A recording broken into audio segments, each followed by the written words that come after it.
Hey guys, Charles with Klecker Tactical here. Got something new in the mail I'm excited to show you guys.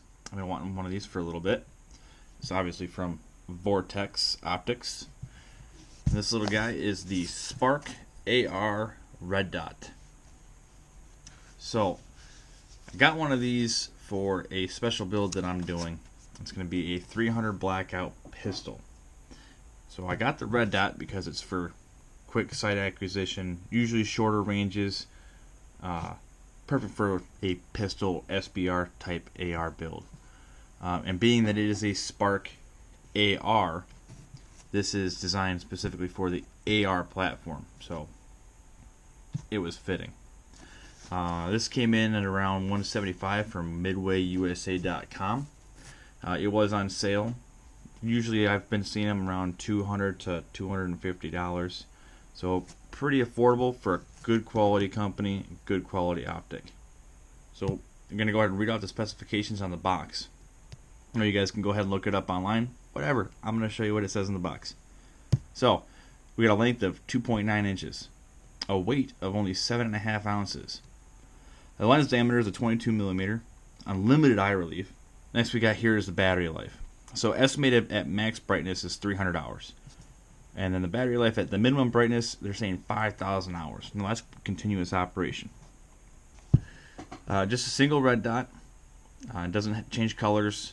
You don't get different reticle patterns or types. It's just a dot. That's all you get. So again, it's got a hard anodized low glare matte black finish. It's parallax free, unlimited eye relief, versatile multi-height mounting system, and a long-lasting AAA battery. So, without further ado, let's go ahead and open this thing up and see what we get. Alright, so there is your owner's manual, a lens cleaning cloth, which just about every optic nowadays will be coming with one of those.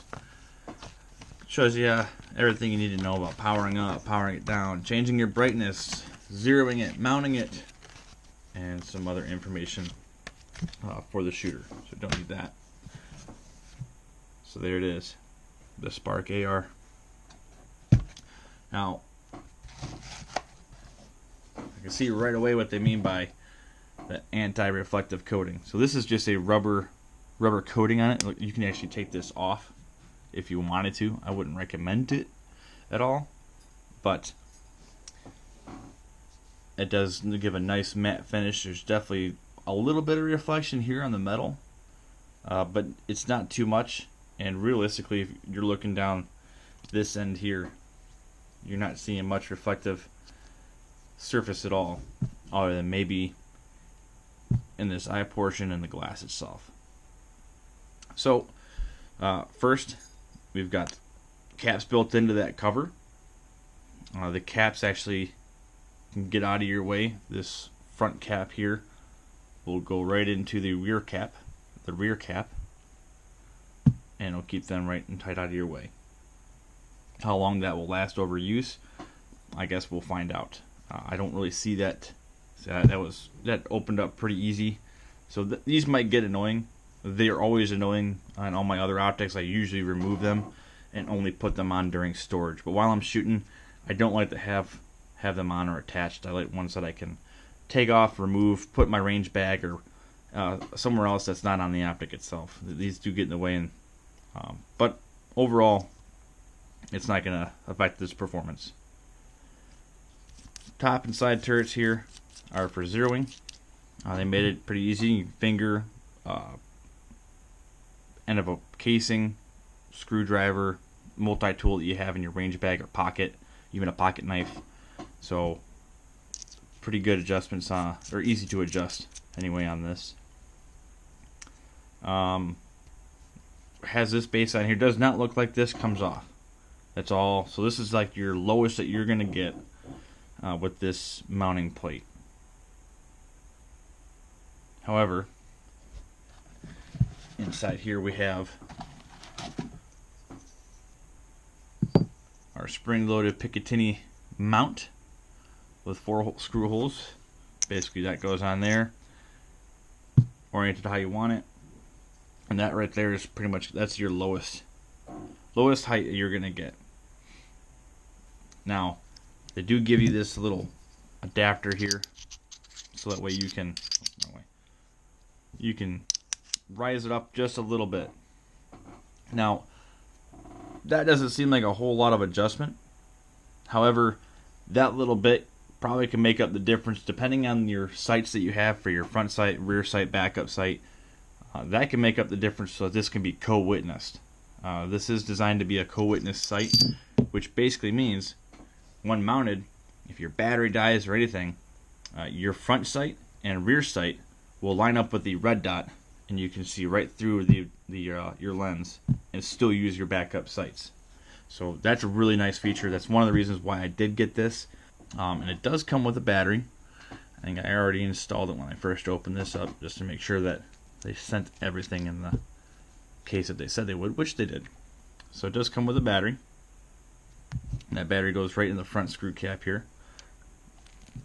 We won't put that back in.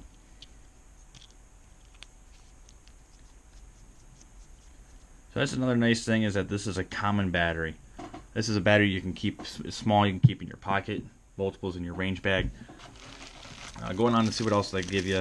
Obviously they just give you your mounting screws and the tool to mount it. Alright, so to power this thing on the rear of this side, on the base here, you've got an up arrow and a down arrow. These are also your brightness adjustments. So to turn it on, you press and hold the brighter or up button, and our dark dot comes on. See if I can get this in view. You guys can see the dot. There it is.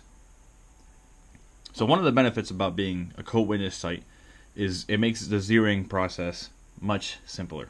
So since I can see through this objective lens here with my already fitted sights and zeroed sights, I'm just going to put that dot on the tip of the front sight post while aiming in, and that's going to give me a relatively good zero.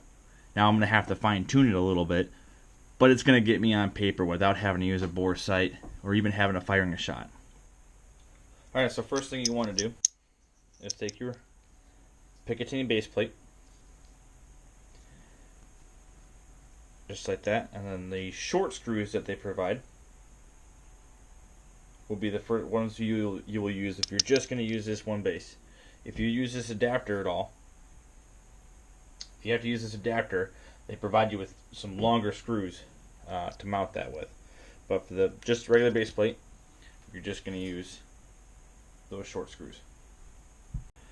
Alright, so now I have my Picatinny mount mounted to the base of my optic, and now I am ready to put on the rifle. Basically what you'll do is you'll have to loosen this up right here to fit your reel just a little bit. Play around with it a little bit and see what works best for you. Even though this has unlimited eye relief, it's still placement forward or back on the receiver is going to be shooter preference. So I'm going to have mine a little bit further forward because with my backup sights, I want to still be able to manipulate the power buttons. Some people might like it closer or further away. I'm going to mount it just a little bit more forward. It is also important to remember, always mount an optic on your upper receiver, never forward. So never on your handguards. And for free-floated rifles, never bridge that gap. So I found the spot here. This is where I want to mount it. So basically take your little Torx key and tighten her down. It is clear, as you can see there. So basically now what I'm going to do is turn it on, and we're just going to see if you guys can see that. How you can kind of see through, and there's the dot. Now from the factory they got it pretty close, so I really only have to make minor adjustments on this, and I'm ready to go hit the range.